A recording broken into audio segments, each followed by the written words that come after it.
Savant sachant chercher. Un podcast Science Infuse. So I hope your podcast has passion.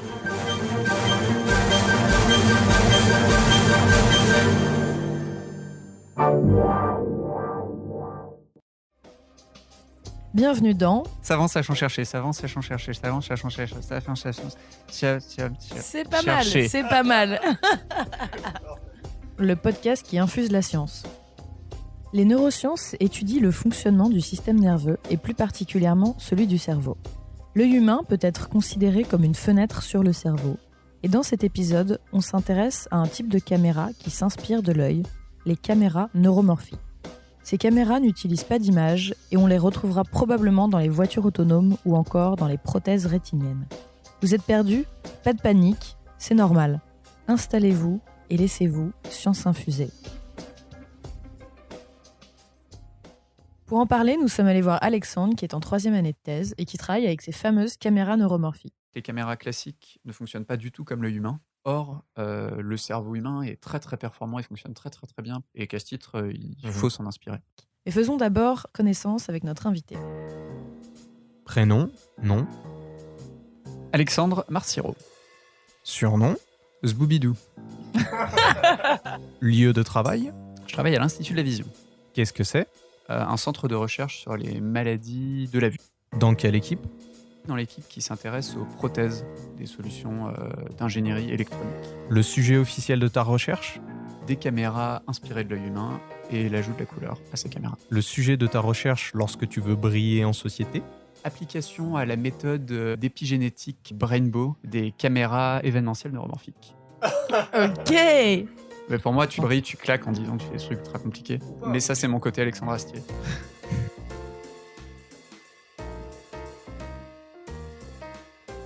Donc on va parler aujourd'hui de caméras neuromorphiques et je crois que tu avais une petite histoire sur les débuts de ce domaine à nous raconter, pour commencer.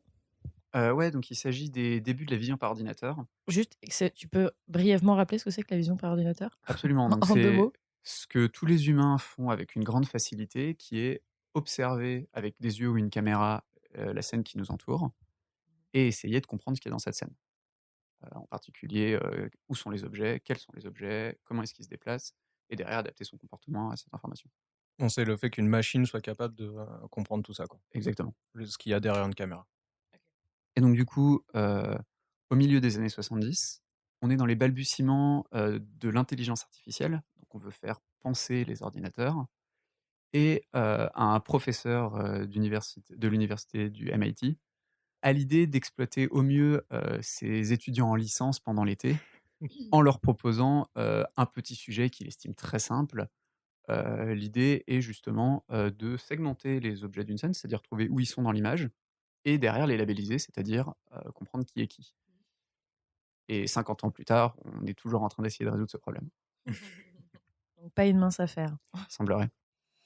Alors, depuis ce moment-là, depuis cette petite histoire, donc qui est une histoire vraie, les scientifiques donc, travaillent sur des algorithmes qui vont de vision par ordinateur, qui vont permettre de reconnaître des objets dans une scène.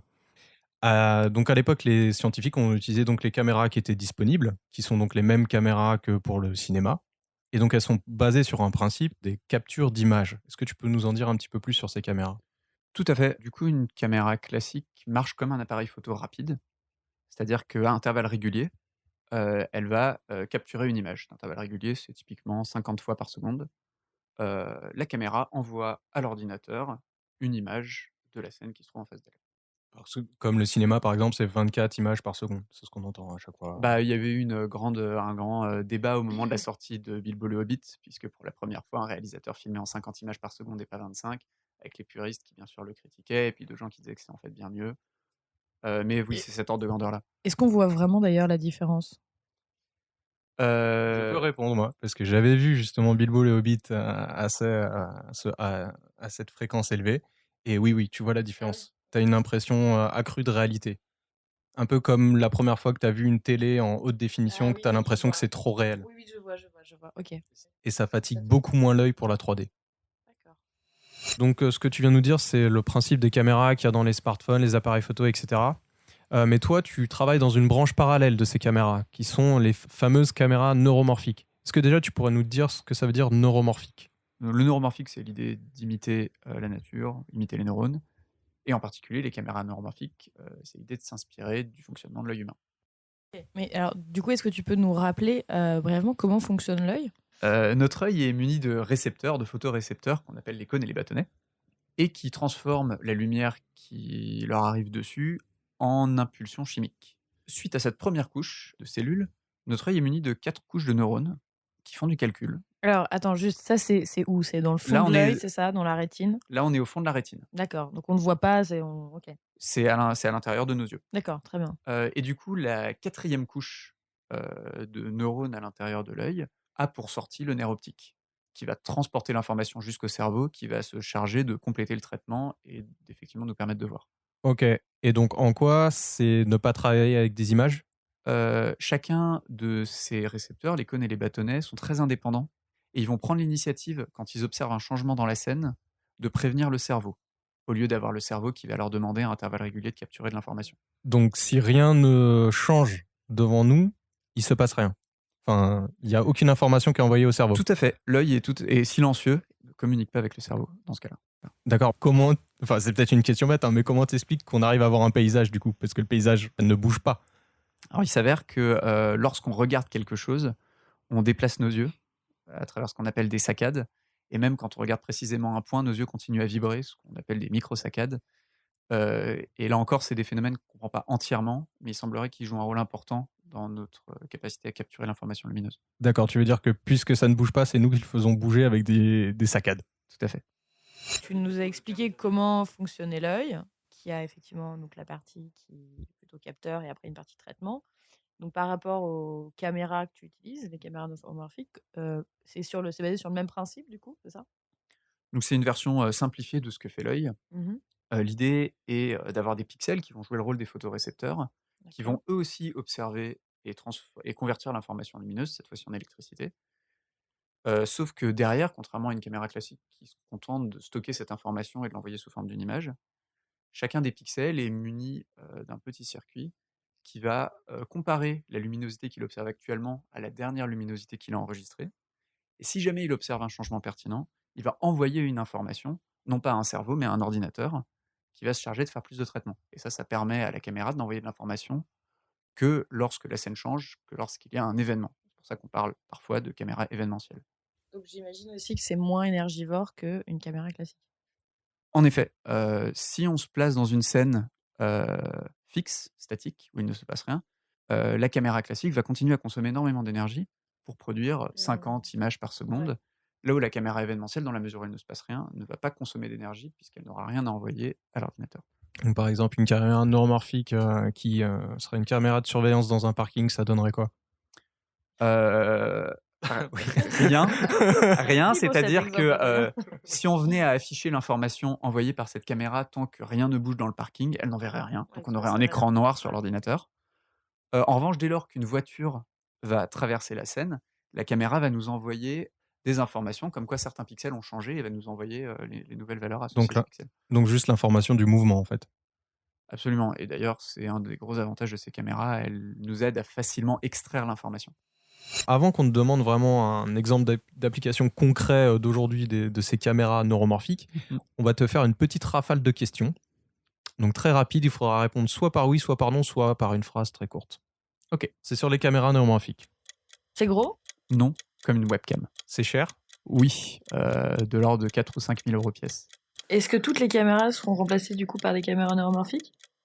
Non, parce que pour donner l'information à un robot, c'est cool. Pour la présenter à un humain, pour le cinéma, par exemple, c'est pas terrible. Est-ce qu'on a déjà ces caméras dans des objets du quotidien? Pas encore, mais on essaye. En particulier, il y a un prototype de cette caméra fixée à un smartphone. À la louche, il y a combien de personnes dans le monde là qui travaillent dessus? Une petite centaine répartie sur une dizaine de labos, dans plusieurs pays européens, Singapour aussi et les États-Unis. Est-ce que les caméras neuromorphiques vont conquérir le monde? C'est sûr. Merci. Maintenant, est-ce que tu peux nous expliquer donc à quoi servent ces fameuses caméras? Est-ce qu'il y a des exemples d'applications dans lesquelles elles sont déjà utilisées ou dans lesquelles ça fonctionne? Comme on le soulignait un peu plus tôt, elle consomme peu d'énergie. Donc, partout où on a un machin sur batterie, on aime bien mettre ce genre de caméra. Ok. C'est vrai pour les smartphones, c'est vrai pour les robots indépendants qui vont se déplacer dans des milieux variablement accidentés. Je pense aux drones, par exemple. Les voitures. On essaye de les mettre dans des voitures parce que ces caméras sont très, très fortes dans des situations désagréables où il y a à la fois des zones très lumineuses et très sombres dans une image. Par exemple, une voiture qui sort d'un tunnel, on passe brutalement d'une zone sombre à une zone lumineuse et avec une caméra classique, on va souvent passer de situations de sous-exposition à situations de surexposition. Oui, mais déjà, la première question, en fait, pourquoi tu mets une caméra dans une voiture? Ouais, donc ça, c'est une, grosse, grosse révolution de société, que les gens qui construisent de la technologie essayent de mettre en place. Fabriquer des voitures qui n'ont plus besoin d'humains à leur bord pour se conduire. Ah, ok, ouais. Ce qu'on appelle les voitures Les autonomes. voitures autonomes. Très bien. Mais on t'a demandé, là, tu nous dis un peu, aujourd'hui, il n'y en a pas dans les voitures. Donc un exemple concret d'aujourd'hui, où est-ce que ça se passe? Ou alors c'est encore à l'étape de recherche? Donc aujourd'hui, c'est des caméras qui sont encore, à l'état de recherche. Donc il y a pas d'application ou d'objet concret, commercial pour grand public. D'accord, donc plutôt la question c'est qui ça intéresse, en termes d'industrie, d'entreprise, qui met des sous dedans, finalement? Du coup, une start-up a été démarrée depuis les recherches de mon labo et elle a mis en place plein de gros partenariats industriels, entre autres avec Intel, Google ou même Renault, justement pour les voitures autonomes. Est-ce que tu peux nous expliquer le rapport entre ces caméras et l'Institut de la vision dans lequel je travaille? Donc l'Institut de la vision cherche, à aider ou guérir les gens, qui ont perdu la vue ou bien qui ont une vue partiellement dégradée et une des solutions proposées pour faire ça, c'est d'installer des prothèses visuelles. Un peu comme les prothèses auditives, on va installer un dispositif dans l'œil qui va, capturer la lumière à la place de l'œil qui ne fonctionne plus et envoyer, là encore à la place de l'œil, cette information au cerveau. Or, comme les caméras neuromorphiques sont inspirées de l'œil, on espère qu'en les utilisant plutôt que des caméras usuelles, ce sera plus simple de fabriquer ces prothèses, puisqu'on va tout de suite fabriquer un dispositif qui se comporte un petit peu comme ce qu'on cherche à remplacer. Mmh, mmh. Logique.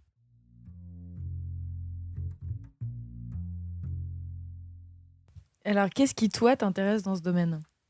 Je trouve un des grands mystères, une des grandes questions qui nous reste aujourd'hui, c'est le cerveau humain, la façon dont il fonctionne. Et c'est quelque chose qui m'intéresse beaucoup, mais je suis assez peu compétent dans le domaine de la biologie. Néanmoins, je m'en sors assez bien en ce qui concerne l'ingénierie et du coup, ce domaine du neuromorphisme, il est vraiment à cheval entre les 2.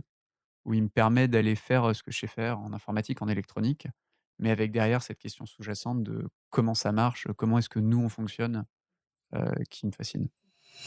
Pourrais-tu maintenant nous dire, en fait, ce que tu fais, toi, au quotidien dans ta thèse avec cette caméra neuromorphique?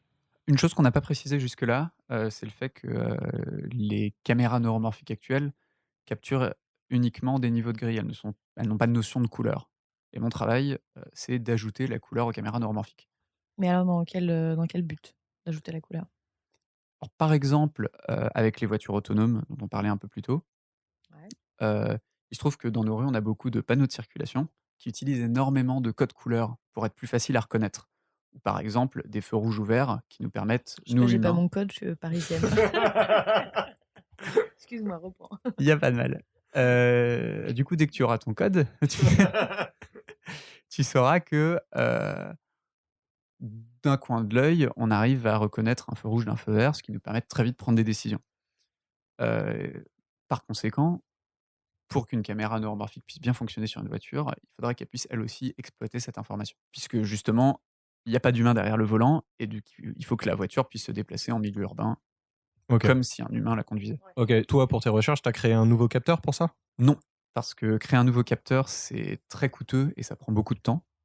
Par conséquent, on a préféré faire ce qui s'est fait à l'époque de Technicolor, c'est-à-dire les premières caméras couleur du cinéma, autour des années 20. Donc, vous avez quelques années de retard.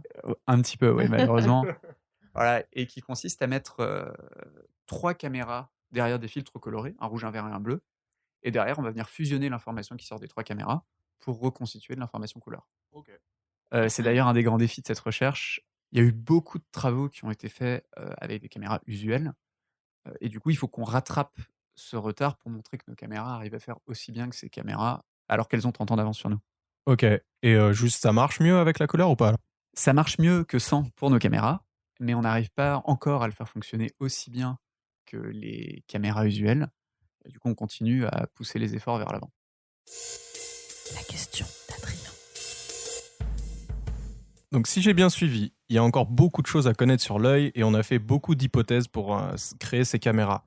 Donc sur des données incomplètes, voire pas bonnes. Est-ce que ces caméras sont pas juste erronées et condamnées en tout cas à être périmées, quoi? Il est vrai que depuis la création de ces caméras, et des choses qu'on savait déjà en partie, notre compréhension de la biologie a avancé et on a réalisé que certaines des hypothèses faites étaient fausses. Ceci étant dit, et c'est quelque chose qui s'est, produit par le passé lorsqu'on s'inspire, du vivant, on commence par, coller de très près à ce que la bio a produit. Les premiers avions, par exemple, essayaient de battre des ailes, avant de réaliser, qu'on arrive très bien, à faire des choses sans être exactement collé à la nature, même si c'était notre inspiration de départ. Et du coup, c'est la distinction qu'on pourrait faire entre les caméras neuromorphiques et événementielles. OK. On a une démarche neuromorphique pour fabriquer des caméras événementielles. Désormais, c'est un champ de recherche qui évolue, de manière plus indépendante et qui peut produire des résultats très intéressants.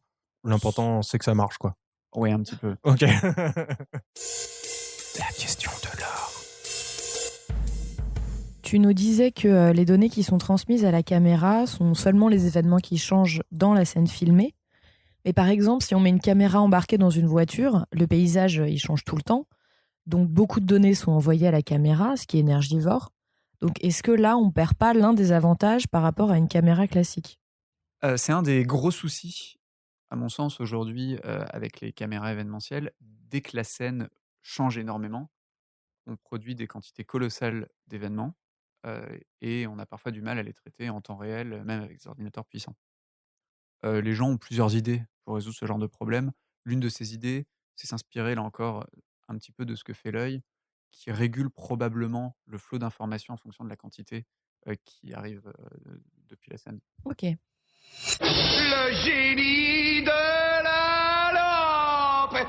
Si j'étais un génie et que tu avais un vœu à faire pour faire avancer ta recherche, quel serait-il? J'aimerais beaucoup avoir un FPGA asynchrone avec des cellules, photosensibles. Et en français, ça donne quoi? C'est une sorte de, matériel électronique dédié qui me permettrait en fait, de pouvoir programmer un œil. La classe. Stylé. Terrible.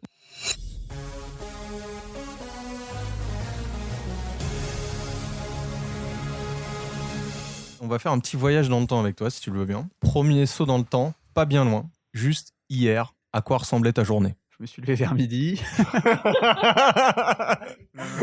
On va leur faire celle-là. À quoi ressemblait ta journée hier? Alors je suis dans le processus de rédaction d'un article et une partie importante de ce processus, c'est fabriquer des figures. Je trouve qu'une figure vaut 1000 discours et du coup, hier, j'ai passé ma journée à faire des dessins sur mon ordinateur. Juste te coupe une figure, une image, tu veux dire? Oui, Ok, absolument. pour illustrer le propos. Un diagramme scientifique. Ouais. Alors maintenant, si on fait un bond de 30 ans en avant, du coup, quelles pourraient être les conséquences de tes recherches dans, par exemple, la vie quotidienne? Alors, si on n'est pas trop audacieux, des téléphones portables ou bien des robots qui consomment moins d'énergie, ce qui permet à leur batterie de tenir plus longtemps. Si on est un peu plus audacieux, des robots, qui sont nettement plus autonomes et qui sont capables de prendre, des décisions tout seuls dans des milieux où on les a pas particulièrement entraînés pour être, forts ou pertinents. Donc des vrais androïdes de science-fiction, quoi. Un petit peu, ouais. Ok. Voiture volante. Autonome. Si t'aimes pas les écolos, casse un vélo. Si t'aimes pas les écolos, casse un vélo. On passe à la question quinoa, soja, c'est-à-dire la question environnement. Donc on voudrait connaître le placement de ta recherche par rapport à l'environnement. Est-ce qu'une caméra neuromorphique est recyclable? Non, pas plus que la grande majorité des composants électroniques qu'on fabrique aujourd'hui, puisqu'on arrive à les rendre si petits en fabriquant des sandwichs très subtils, de matériaux, d'atomes très différents. Et du coup, aujourd'hui, on n'a pas du tout les techniques pour, redispatcher ces composants et récupérer du silicium, de l'or, et cetera. Et c'est d'ailleurs un gros problème, qui est, pointé du doigt par certains. Il y a des recherches dans le champ du neuromorphisme qui sont menées pour essayer de proposer de nouveaux substrats. C'est-à-dire au lieu d'utiliser du silicium, comme on le fait dans les ordinateurs usuellement, on va essayer d'utiliser plutôt du carbone, de l'oxygène, comme dans un corps humain, pour faire du calcul. C'est pas le sujet de ma recherche. Les caméras neuromorphiques que j'utilise, sont faites, de silicium, comme une caméra ordinaire. Est-ce que tu as une anecdote un peu folichonne à nous partager sur ce qui s'est passé pendant tes années de thèse?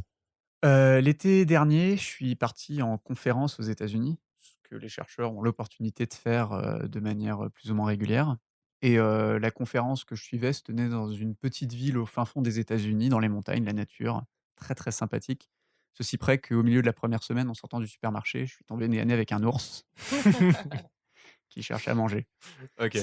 C'est gros, c'est très, très gros un ours. Oh, mais j'adore l'abstrait. j'adore l'abstrait. Est-ce que tu peux du coup nous recommander un coup de cœur autour de la science, que ce soit une expo, un film, une série, un podcast, peu importe? Tout à fait, j'ai beaucoup aimé l'exoconférence d'Alexandre Astier et la conversation scientifique qu'il a eue à ce sujet avec Étienne Klein, D'accord, qui est un podcast, qui est un podcast enfin une émission de radio. qui, du coup, fait la promotion, de ce spectacle. Si tu pouvais choisir le sous-titre de ce podcast, ça serait quoi? Waouh! Je te laisse réfléchir. L'œil, une caméra pas comme les autres. Merci Alexandre pour cette interview et pour le temps que tu nous as consacré. Avec plaisir. On remercie aussi JM, donc un autre membre de ton labo qui nous a aidé pour cette interview. Ciao. Si vous avez aimé ce podcast, le meilleur moyen de nous soutenir est de mettre des petites étoiles sur iTunes, de préférence 5, et de partager l'épisode un maximum. Retrouvez-nous sur Instagram et notre site scienceinfuse.cool. Pour aller plus loin sur le sujet du jour, vous trouverez des informations complémentaires en description de ce podcast. Est-ce que tu as une petite blague à nous raconter? Je crois que tu as une petite blague à nous raconter. Tout à fait. Du coup, pour choper des 06 dans un bar, Ça commence tu dois être une aphasie de Boroka parce que tu me laisses sans voix. Et ça marche? À mort. J'espère que nous ne serons pas les seuls à rire de cette blague.